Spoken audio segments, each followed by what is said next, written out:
This is Christine Robinson from the Argus Foundation, here with your local government report for the week of June 1st, 2020. The school board next meets Tuesday, June 2nd at 3 p.m.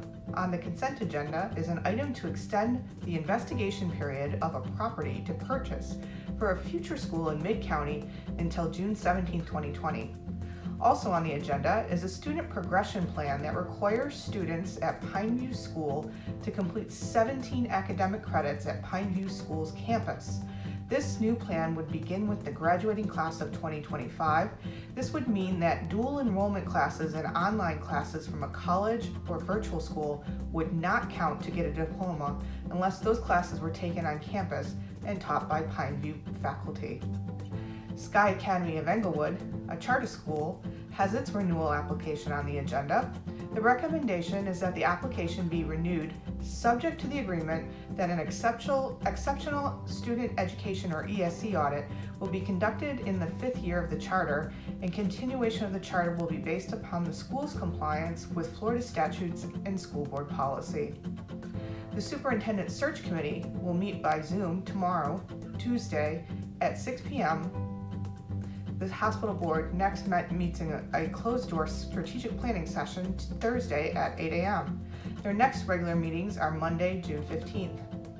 The Venice City Council next meets on Tuesday, June 9th. This week, the Venice Planning Commission meets on Monday in a workshop and Tuesday in a regular meeting. The workshop on Monday is on a land development regulations update. It is a discussion of Section 7.8 compatibility. The Venice Planning Commission's Tuesday meeting has approvals of several plats, a site development plan for a new senior living facility at Laurel Road and Knights Trail, and several approvals, including a special exception for Casada Square, a development on 41 on the island between East Venice Avenue and East Miami Avenue. The City of Sarasota City Commission next meets today, Monday, June 1st at 1:30 p.m. The city will be considering action to be taken for the expiration of the 10-year loan and donation agreement for the unconditional surrender statute on the Bayfront, the purchase of storage space in Palm Avenue Garage, and an item titled Discussion of the Possible Purchase of the Salvation Army Property on 10th Street and Other Ancillary Properties. This last item was placed on the agenda at the request of Commissioner Willie Shaw, and there are no backup materials with the agenda. The staff memo does note that city staff is not aware of the Salvation Army's interest in selling the property. The City of Northport has canceled their June 1st workshop meeting. They have a special meeting scheduled for Thursday, June 4th, where they will be considering a presentation by Visit Sarasota County. The PowerPoint presentation indicates that March tourist development tax collections were off 50% from last year in March. In April, the number of visitors to Sarasota County dropped 94.6% in comparison to last year. The tax collections for April are expected to drop from $2.2 million to $275,000. The Sarasota Manatee Metropolitan Planning Organization, or MPO, will talk about the long-range transportation plan in Northport's list of projects. Also on the agenda is a discussion on the Northport Neighborhood Revitalization Plan implementation strategy. Finally, the Northport City Commission will be discussing COVID-19 and receive a capital improvement plan update with a progress report on the projects.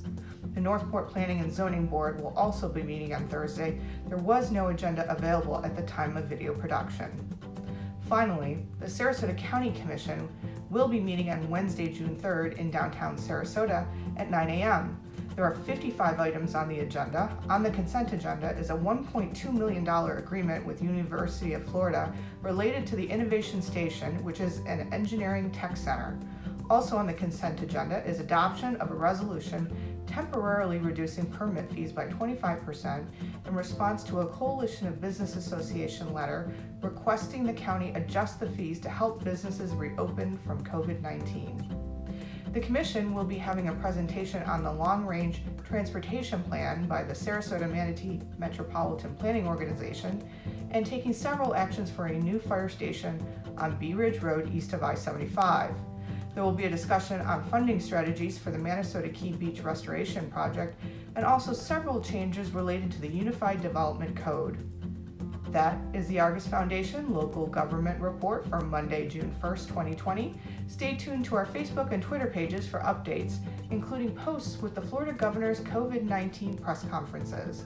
Until our next update, be well.